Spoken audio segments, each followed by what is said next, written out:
Salut. Alors aujourd'hui, j'avais envie de parler un peu de la peur d'avoir peur.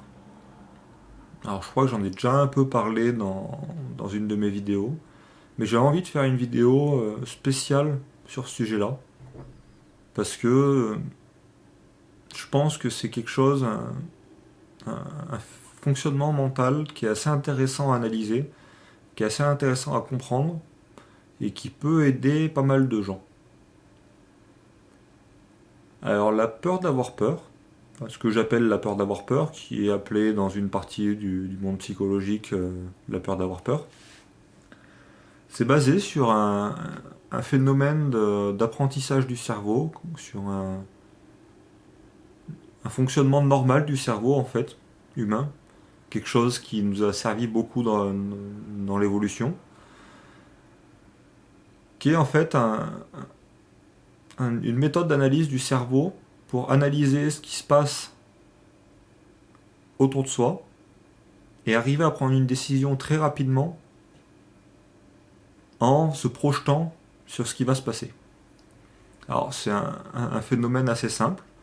Le cerveau, quand il vit quelque chose, il analyse, il récupère les grands points principaux de ce qui s'est passé, et il fait une sorte d'enchaînement, en disant voilà, ça a commencé par telle étape, après il y a ça qui s'est passé, il y a ça qui s'est passé, il y a ça qui s'est passé, voilà. Il analyse, il découpe son événement comme ça en petits morceaux. Donc ça, c'est la phase d'apprentissage au début. Et en fait, il y a un moment où on a accumulé assez d'informations comme ça, et le cerveau utilise ces informations. C'est qu'il arrive dans une situation, il analyse la situation, et il regarde dans sa mémoire, dans le passé, quelle autre situation avait un début similaire. Et en fait, le fait de trouver une situation qui est le plus proche possible, s'il en trouve une qui est suffisamment proche, il va se dire, bon voilà, la dernière fois il s'est passé ça, on a à peu près le même début, donc potentiellement il y a de grandes chances que la suite soit la même, que les événements se suivent.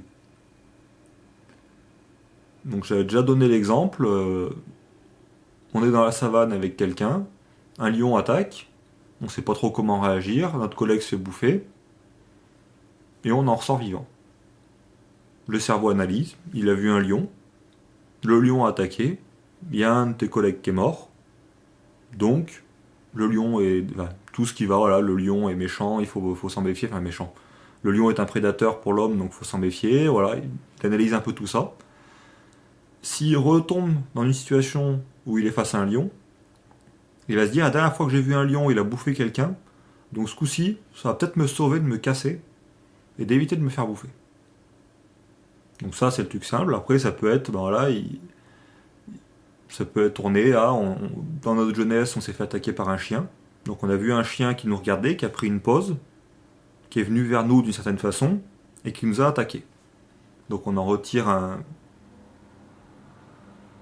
une sorte de marquage mental, en fait, de se dire, ça peut être une peur des chiens, et ça peut se retrouver ben, je vois un chien qui prend la pause que le chien qui m'avait attaqué avait pris, et là mon cerveau va me dire, attention, il va te bouffer.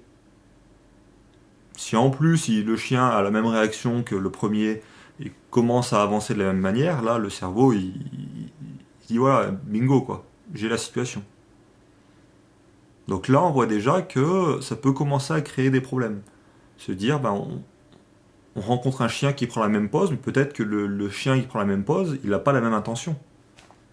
Mais du coup on va se créer une peur de se dire attention il va m'attaquer. Après ça peut aller encore plus loin. Se dire on voit un animal qui est paisible, qui potentiellement ne peut rien nous faire, ou on voit un objet qui ressemble à un chien, que notre cerveau analyse comme pouvant être un chien, et qui a une position similaire à un chien qui nous a attaqué. Ça peut être tout, hein, ça peut être je sais pas, un pull qui est posé dans un coin, le pull a une forme que le cerveau analyse comme pouvant être un chien dans cette position-là, on peut prendre peur et se dire, voilà, je risque de me faire attaquer, donc je mets mon corps, enfin, j'augmente mon corps à fond, j'augmente le cœur, Voilà, je lance tout un processus de défense physique, ce qui est une peur complètement irrationnelle. Là, on est d'accord. Mais le cerveau, dans un processus de protection, ça lui semble rationnel. De se dire ce qui s'est passé la dernière fois va se repasser toujours pareil. Tant que j'ai pas de contre-exemple, ça va s'appliquer. Et alors, ce que j'appelle la peur d'avoir peur, c'est dans les processus anxieux, les processus de peur irrationnelle. euh, donc moi je l'ai vécu en tant qu'anxieux. Le fait que, voilà, il s'est passé un événement. Il y a eu on a pris une crise d'anxiété. J'ai pris une crise d'anxiété. J'ai pris une crise d'anxiété. Donc mon cerveau analyse la crise d'anxiété. Ça a commencé par ça. J'étais à tel endroit avec telle personne. Il s'est passé ça. J'ai commencé à ressentir ça, à penser ça, à ressentir ça. Il fait son petit déroulé. Il voit qu'à la fin, effectivement, ça a fini sur une crise. Que ça a fini sur un état physique et mental où j'étais mal. Et il garde ça en mémoire. La fois d'après, où je vais revoir les mêmes conditions de départ, donc ça peut être juste se dire c'est le même lieu. La dernière fois que j'ai pris une crise, c'était en voiture. Si par malheur je prends une deuxième crise alors que j'étais en voiture, là le cerveau il se dit bingo, voiture égale crise. Donc enfin, voiture est égale à tout l'enchaînement mais est égal à crise. Donc s'il voit la voiture, il pense à la crise. J'ai pris une crise quand il y avait beaucoup de monde autour de moi, mon cerveau va analyser que beaucoup de monde autour de moi est égal à crise. C'est un raisonnement qui est complètement fallacieux. Hein. Mais dans le processus de protection physique, de protection de l'intégrité du corps, le cerveau fait ces analyses-là.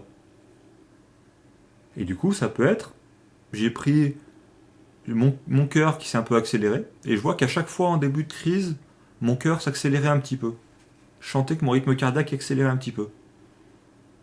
Et ben là, mon cerveau, autant il va se dire, bah, à chaque fois que j'ai une petite hausse du rythme cardiaque, je vais être mal.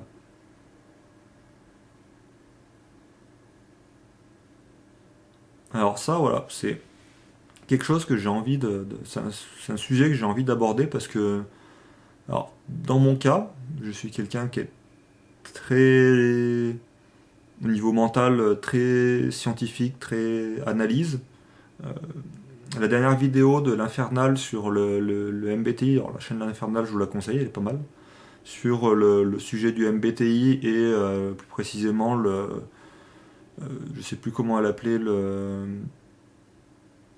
fait d'être TI, donc le fait d'être très rationnel, de pouvoir analyser très rapidement les choses et de trouver des conséquences très rapides, ça, je me reconnais beaucoup là-dedans. Et en fait, je me rends compte que la peur d'avoir peur, le principe de peur d'avoir peur que j'ai expliqué, et cette analyse rationnelle, m'a conduit à un état qui était assez déplorable. Alors, je vais m'expliquer. J'ai pris des crises d'anxiété, ça fait longtemps que j'en prends. J'ai pendant longtemps pas réussi à trouver l'élément déclencheur. Il me manquait le pourquoi, à tel moment, à tel endroit, avec telle personne, dans telle situation, je prenais une crise. Donc, j'aurais su dès le départ quelle était la cause précise. Mon cerveau analytique va se dire voilà, la cause c'est ça, donc je vais agir sur la cause. Là, je ne pouvais pas agir sur la cause. J'étais complètement démuni. Je prenais des crises d'anxiété, je ne savais pas pourquoi. Et le fait de ne pas trouver de cause, de ne pas mentalement arriver à trouver de cause, ça faisait que je me remettais beaucoup en question, ça faisait que voilà, je remettais en question le diagnostic anxiété, parce que pour moi, il n'y avait pas de cause d'anxiété. Et j'ai cherché pendant longtemps à trouver une cause. Alors le premier truc que m'ont dit les psys quand j'en voyais, c'était arrête d'essayer de trouver une cause, concentre-toi sur le processus, sur les cercles vicieux qui se mettent en place. Donc ça j'ai complètement rejeté, c'était complètement en dehors de ma pensée. Enfin, en dehors de mon fonctionnement mental habituel. Et du coup, voilà, le fait de ne pas arriver à trouver de cause, de ne pas me dire il y a ça à la base, enfin, je voyais Je voyais le déroulé. J'arrivais à analyser le déroulé, à me dire, voilà, il y a ça qui commence, je vois le déroulé du truc, mais j'ai pas la cause du pourquoi j'ai ce petit sentiment au début, quoi. Pourquoi j'ai ce petit truc au début. Donc maintenant, j'ai identifié que, voilà, dès que j'ai le rythme cardiaque qui augmente un peu et que je sais pas pourquoi, bah, mon cerveau va plaquer toutes les fois où le rythme cardiaque est augmenté en début de crise et va se dire là c'est une crise.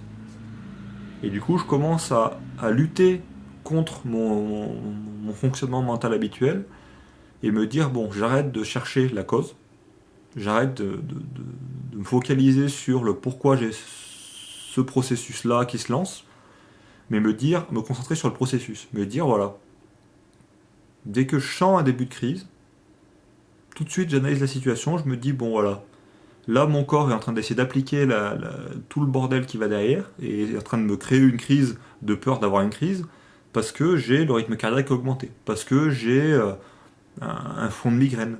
J'ai la moitié du cerveau qui commence à être un peu dans le flou, à pas savoir ce qui se passe, limite commencer à prendre un mal de crâne, euh, type migraineux.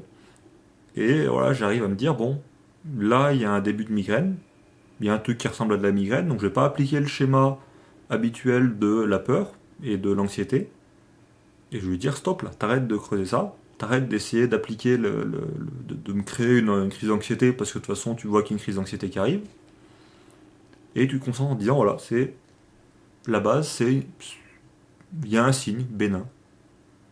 Et en fait voilà, c'est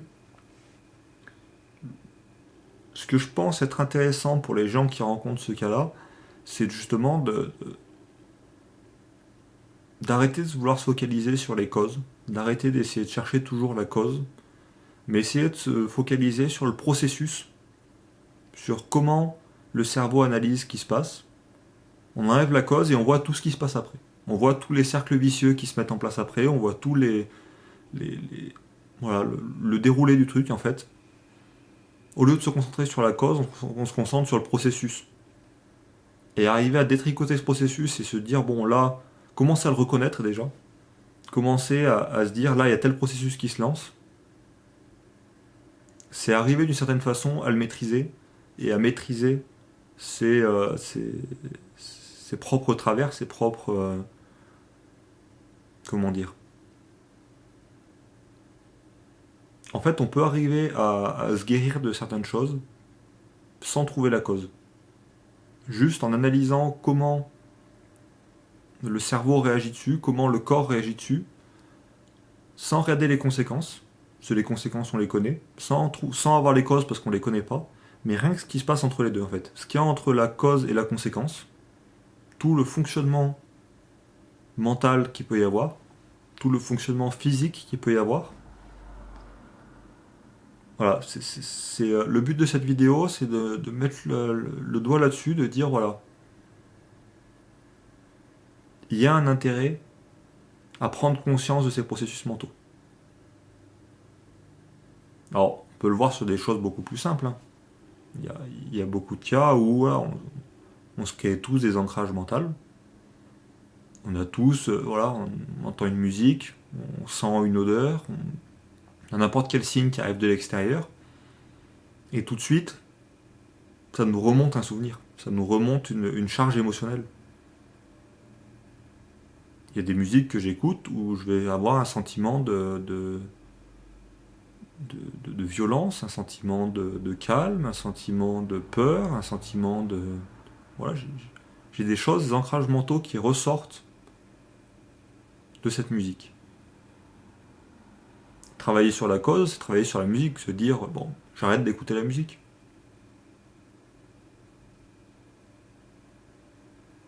Travailler sur la conséquence, ce serait... voilà, je ne veux pas ressentir ce sentiment-là. Donc je bloque, je travaille pour que mon corps, dès qu'il sent le début du sentiment, il le rejette complètement. Il se crée une carapace qui fait qu'il ne ressentira pas les conséquences. Travailler sur le processus, c'est se couper des deux extrêmes, se couper du début, se couper de la fin, et voir ce qui se passe au milieu. Voir pourquoi, enfin, Une fois qu'on a entendu la musique, s'auto-analyser et voir comment on réagit. Voir tout le sentiment qui va se monter, comment il se met en place. Est-ce qu'on a des images qui reviennent? On sent une odeur, est-ce qu'on a l'image qui revient de la zone où on a senti cette odeur? Est-ce qu'on a des bruits qui arrivent? On entend des voix, on entend des musiques, on entend... Voilà, est-ce que l'odeur va nous créer du son? Est-ce que l'odeur va nous créer de l'image? Est-ce que l'odeur va nous créer juste un, un sentiment, une réflexion purement mentale? Est-ce qu'on va avoir un goût qui va revenir? Est-ce que quand je sens l'odeur du chocolat, j'ai le goût d'un putain de gâteau au chocolat que j'ai bouffé dans ma jeunesse et qui m'est resté ancré? Dès que je sens du chocolat, j'ai le goût du gâteau qui vient, quoi. Ouais, parce que dès que je sens le chocolat, j'ai le goût de la cerise qui va, la cerise à l'alcool qui va sur la forêt noire, quoi. Voilà, c'est juste, voilà. Non, c'est pas facile, hein. Enfin, suivant comment vous êtes habitué à penser, ça peut vous sembler intuitif. Ne pas essayer de chercher absolument les causes, ne pas rester sur un travail purement sur les conséquences, ça peut vous sembler complètement intuitif. Moi, c'est vrai que j'ai envie de rappuyer sur ce truc-là parce que dans mon fonctionnement, ça allait pas du tout.